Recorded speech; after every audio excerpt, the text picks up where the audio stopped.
Palhetas. Distribuição Sinapse. A barricada surge na rua parisiense.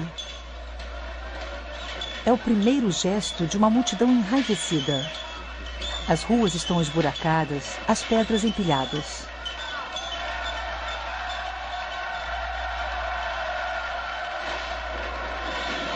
Paliçadas, árvores, postes se sobrepõem. Cada barricada vê nascer seus chefes, seus soldados, suas cantineiras, seus meninos. Na maioria das vezes, isso acaba em sangue. E a cada geração, tudo recomeça. Sob as pedras, a imagem. – 28 de julho de 1830. A liberdade guiando o povo.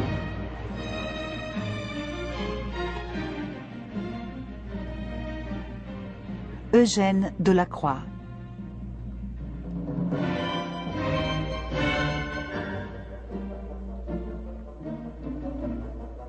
Museu do Louvre, Paris. –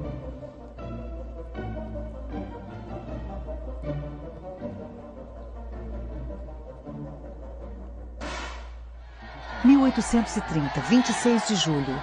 O rei Carlos X suspende a liberdade de imprensa, dissolve a Câmara, modifica as eleições e provoca 3 dias de rebelião, os 3 gloriosos. 27 de julho, primeiras manifestações. Os comitês se organizam. 28 de julho, barricadas em Paris. Sobre a Catedral de Notre-Dame tremula a bandeira tricolor. Faz um calor de mais de 35 graus. O exército toma de assalto as barricadas.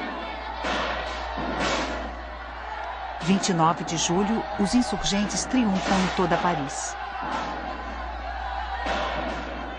Uma comissão municipal depõe Carlos X e traz de volta o Duque de Orléans para Paris. No dia 31 de julho, Lafayette o recebe e o saúda sob a bandeira na sacada da prefeitura. A Câmara dos Deputados o conduz ao trono com o nome de Luís Felipe I. A bandeira de 3 cores substitui a bandeira branca.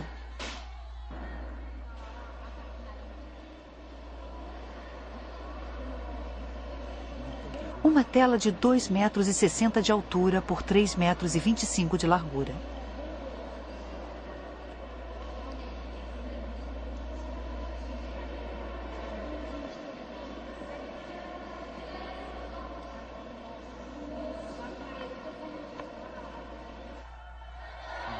Uma mulher com o torso nu ergue um fuzil e uma bandeira e pula uma barricada, levando com ela 5 personagens armados. No primeiro plano, 3 cadáveres. À direita, um atirador do regimento suíço da Guarda Nacional.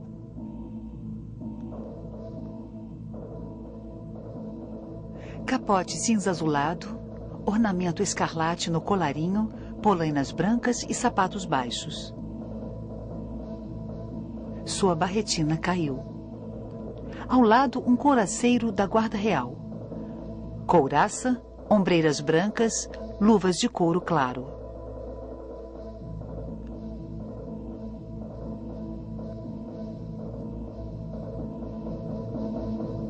À esquerda, um combatente morto cujas calças foram roubadas.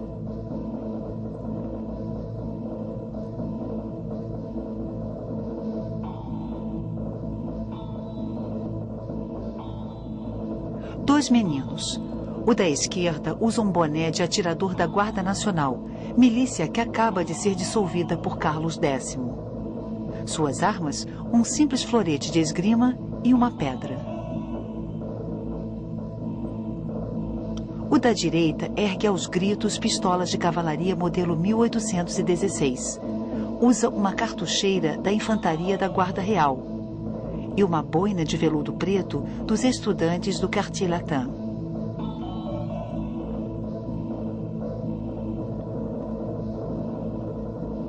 Três homens. O primeiro usa uma boina grande, um avental de proteção para manufatura e uma bandeirola porta-sabre tomada de um infante. Ele ergue o sabre das companhias de elite da infantaria, modelo 1816. Na cintura, uma pistola envolta num grande lenço de Cholet, antigo sinal de reunião dos insurgentes da Vendéia. Na boina, a insígnia dos partidários de Luís Filipe. O segundo segura um fuzil de cano duplo, portanto, uma arma de caça, e usa uma cartola. Ao contrário das aparências, não se trata de um burguês. A calça larga e o cinto vermelho indicam ser um artesão, ou um chefe de oficina, ou ainda um companheiro. O terceiro está ferido. Seu sangue escorre no chão. Ele se apoia sobre as mãos e ergue a cabeça em direção à mulher. Sua roupa é a de um camponês que veio trabalhar em Paris como pedreiro. A Liberdade, única mulher do quadro, usa uma saia larga, bege, presa na cintura por um cinto vermelho de 2 voltas e uma blusa branca rasgada ou dobrada. Em sua mão esquerda, um fuzil da infantaria, modelo 1816, com baioneta no cano. Na mão direita, uma bandeira de 3 cores. Nascida com a Revolução Francesa, a bandeira, justapondo as 2 cores de Paris, azul e vermelho, ao branco da antiga monarquia, tornara-se no mundo todo o emblema da liberdade. Durante os 3 gloriosos, ela é o trunfo maior. Com o rosto de perfil, a Liberdade olha para trás. Ela usa um barrete frígio. O barrete frígio, chapéu da Pérsia antiga adotado em Roma pelos escravos alforriados, torna-se, na Revolução Francesa, o chapéu oficial. É um dos atributos da liberdade e, a seguir, da República. Em segundo plano, uma multidão munida de armas diversas. No meio, um politécnico de bicorne. A barricada, não muito alta, é um empilhamento de grandes pedras arrancadas das ruas.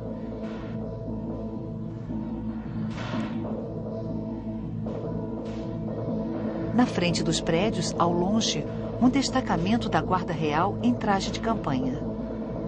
Vários soldados estão atirando. Acima, as torres de Notre-Dame de Paris. Uma bandeira está fincada no topo. Delacroix escolheu a catedral em vez da prefeitura. Enquanto pintava este quadro, seu amigo Victor Hugo escrevia Notre-Dame de Paris. Tanto para o pintor como para o romancista, a catedral é o símbolo do povo, de sua revolta, de sua espontaneidade. Mais tarde, Victor Hugo escreve Os Miseráveis. Gavroche morre nas barricadas por ter zombado dos soldados. A relação com o personagem de Delacroix fez-se por si mesma. Paris, 28 de outubro de 1830. Como um bobo que sou, eu esperava para lhe escrever ter alguma coisa boa para dizer sobre o que você me pediu. Meu bom e caro irmão, sua gentil carta causou-me imenso prazer. Quanto ao spleen, ele vai indo graças ao trabalho. Eu iniciei um tema moderno, uma barricada. E se não pude vencer pela pátria, pelo menos pintarei por ela. Isso deixou-me de ótimo humor. Em julho de 1830, Delacroix assiste aos combates. Com Ingres, Deveria e outros artistas, ele participa da proteção do Museu do Louvre. Está, nessa época, com 33 anos e já é famoso. No Salão de 1822, sua Barca de Dante foi comprada por Luís XVIII.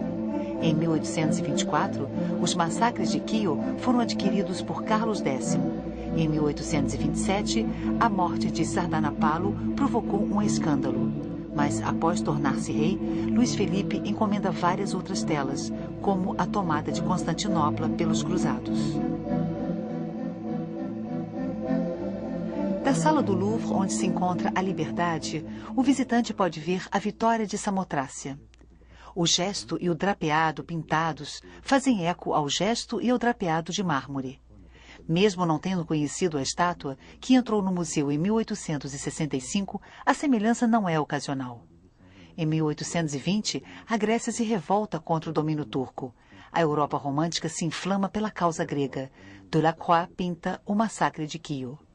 Inspirando-se nos drapeados antigos, ele acumula numerosos desenhos sobre o tema grego.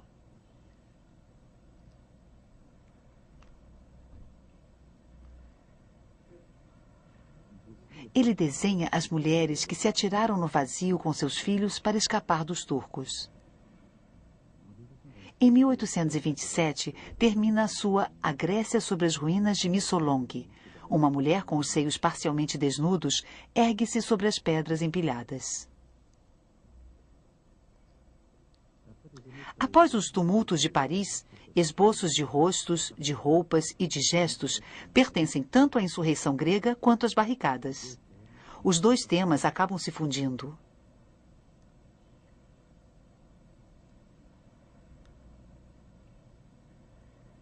Delacroix conclui sua A Liberdade no inverno de 1830 e no verão seguinte a apresenta no salão. Teremos o direito de acusar o Sr. Delacroix de usar um tom tão suave em sua barricada? Ele estava lá. O autor do massacre de Quio ficou este ano bem abaixo de sua capacidade. Acho a cena do 28 de julho um exagero grotesco contra a liberdade. Esta é a revolução tal como a quiseram os doutrinários, ou seja, um tema de horror e repulsa. Esses homens do povo não deviam ter todos eles perfis gregos. Seus traços eram grosseiros, suas roupas rasgadas e sujas. O Sr. Delacroix exagerou em tudo por puro prazer. Vimos toda essa gente na rua e agora os revemos admiravelmente pintados pelo Sr. Delacroix. Os heróis do Sr. Delacroix são falsos e feios. Esse rosto sem personalidade, o corpo seminu e o seio deformado, com suas carnes enrugadas, não correspondem ao pensamento do pintor nem à ideia que temos da liberdade nobre e generosa que triunfou no dia 28 de julho. E esse peito todo sujo e nu é muito indecente. Ah, Sr. Delacroix, o senhor devia ter limpado a sua cria. Deus, como está suja! Como pôde juntar a seu rosto jovem um peito tão sujo? Concordo que o peito e os braços da liberdade são de um tom um pouco sujo, mas esse tom não deixa de ter uma certa delicadeza. Ataques ou elogios não são compartilhados entre a direita e a esquerda. Com um espírito muito aristocrático, Delacroix nada tem de revolucionário, mesmo que revolucione a pintura. Mas o que os dois lados têm contra ele é o realismo dos seus personagens e essa mulher despida em plena rua. Na pintura, a nudez obedecia a normas severas. Os seios da liberdade, escurecidos pela pólvora, e a discreta pilosidade da axila são considerados sinais de mau gosto.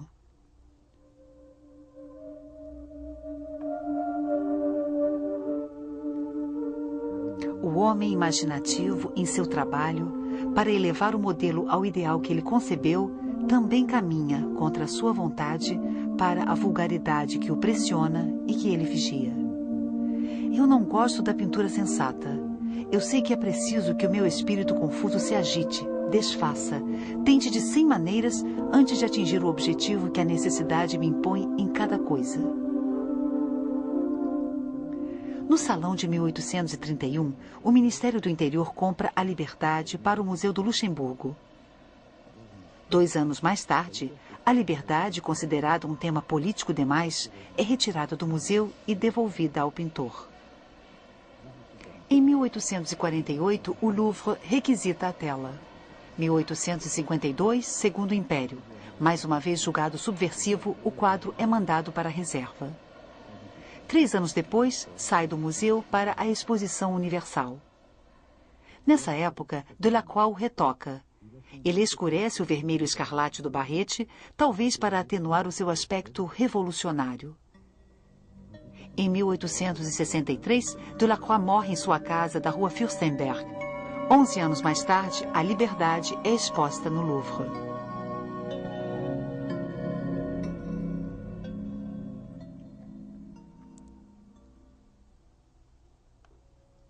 Delacroix trabalhava rápido, utilizando 2 pincéis bem largos. As pinceladas são rápidas e precisas.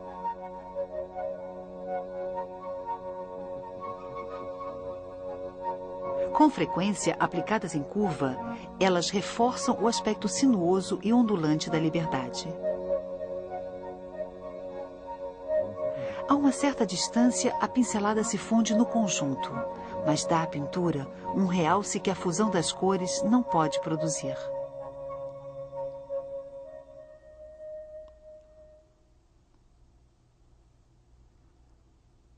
A elaboração é firme, brutal e rebuscada no primeiro plano do quadro, a área mais dramática.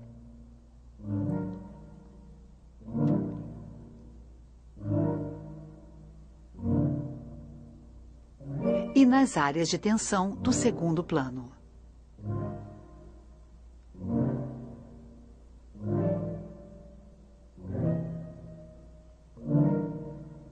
Atrás, a definição se atenua para reforçar o efeito de profundidade. Uma única linha não tem significado. É preciso uma segunda para lhe dar expressão. A composição forma um triângulo, marcado pelo braço erguido e pela haste da bandeira cortando o quadro no centro. Sucessões de linhas oblíquas criam ritmos irregulares.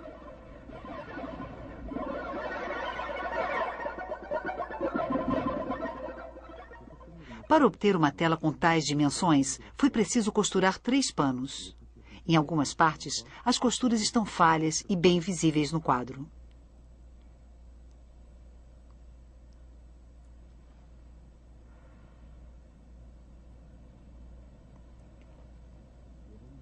Os raios-x mostram que o suporte é uma tela grossa e irregular. 14 fios de cadeia e 11 fios de trama por centímetro quadrado. Os raios-x também mostram vários repintes. Em uma primeira versão, Delacroix havia pintado a Liberdade de frente. O vestido era mais amplo e se alargava à esquerda, acentuando o movimento dos quadris. Espessas camadas de pintura mostram que o garoto, que estava bem próximo da Liberdade, foi empurrado para a direita. Também podem se ver as modificações de contorno do colete e dos braços.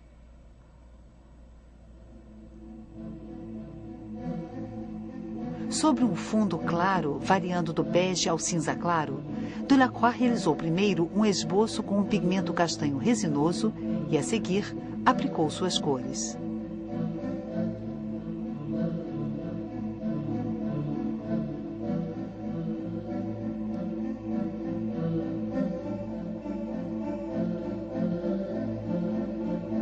A análise microscópica mostra 3 tipos de pintura. Primeiro tipo, uma camada grossa reforça o esboço e algumas camadas finas definem um relevo ou um drapeado.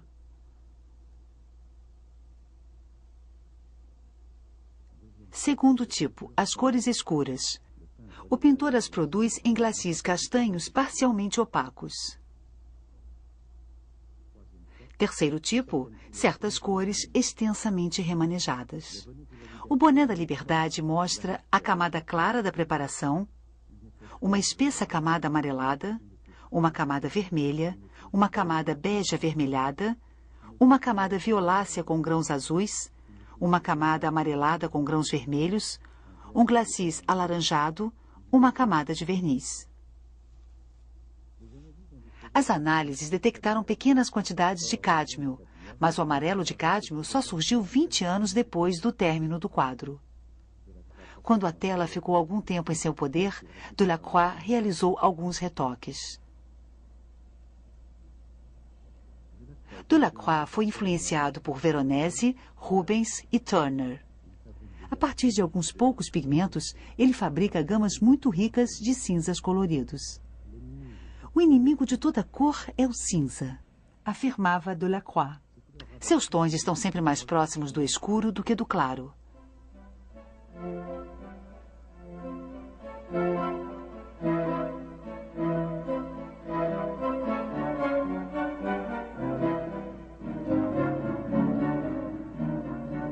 Primeiro, o pintor joga com as oposições de claridade.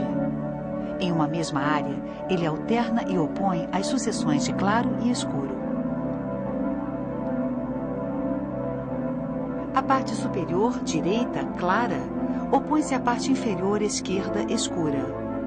E dentro de cada uma dessas partes, zonas escuras ou claras reforçam ainda mais os contrastes. Delacroix dizia: o claro escuro fornece o relevo pela disposição das sombras e das claridades em relação ao fundo. O pintor também joga com contrastes brutais de cores. Em cada área, ele multiplica e opõe as cores, em especial as complementares. Duas cores complementares estão diametralmente opostas no círculo cromático.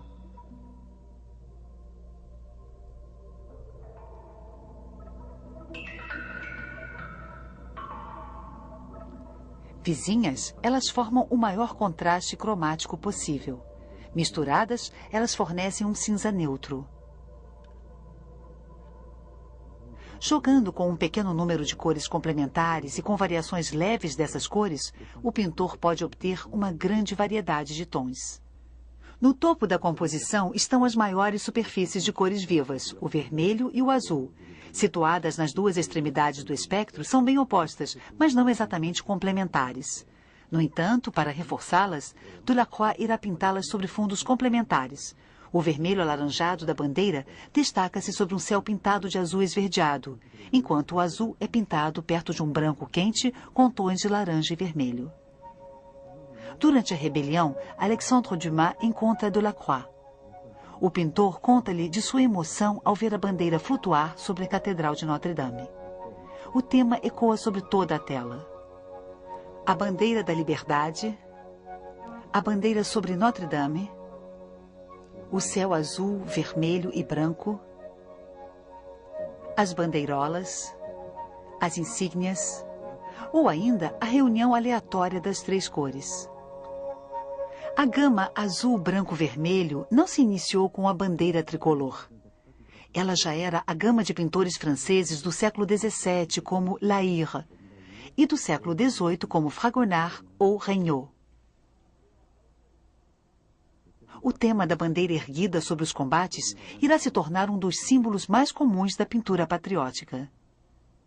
O vermelho claro e o azul escuro, separados por uma faixa branca, criam uma violenta perturbação cromática difícil de conciliar com o resto do quadro. É um desafio estético que os pintores impressionistas irão enfrentar.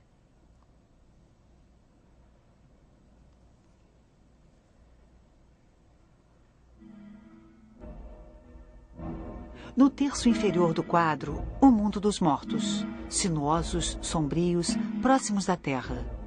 Os próprios cadáveres compõem a barricada. Em cima, os vivos, agitados, claros, erguidos em direção ao céu. Estão prontos para atravessar o espaço dos mortos. O ferido está na fronteira entre os dois mundos.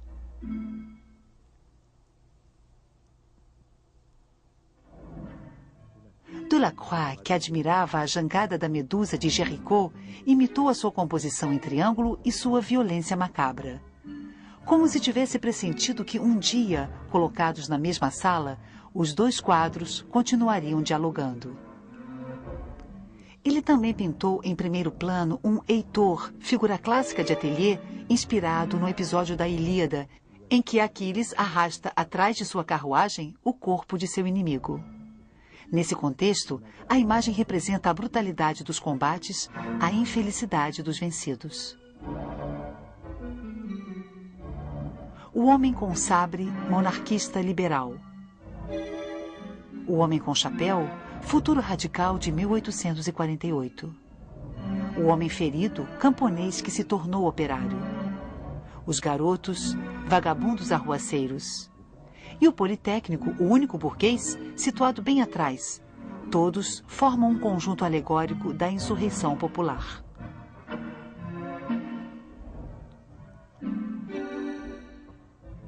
A liberdade guiando o povo apresenta uma tradição pictórica antiga, a alegoria, quando um objeto ou um personagem são tomados como símbolo para expressar uma ideia.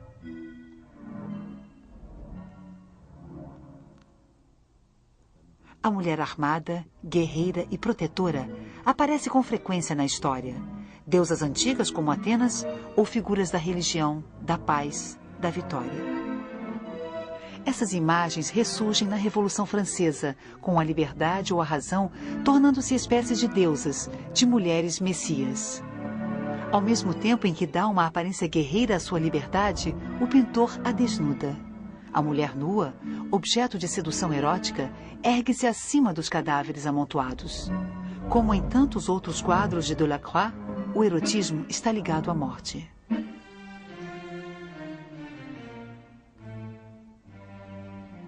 Partindo de um tema moderno, a barricada de 1830, Delacroix inventa uma alegoria de múltiplos sentidos. A cena histórica que reúne e concentra tantos elementos simbólicos é testemunha de uma nova forma de sagrado.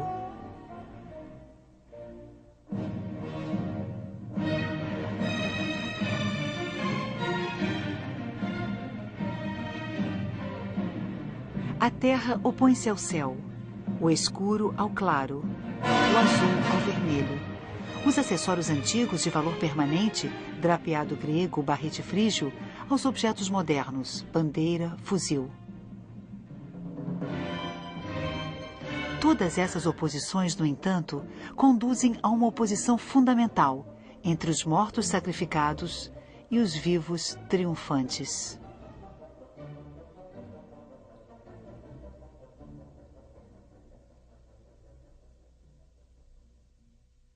Versão brasileira Audio News.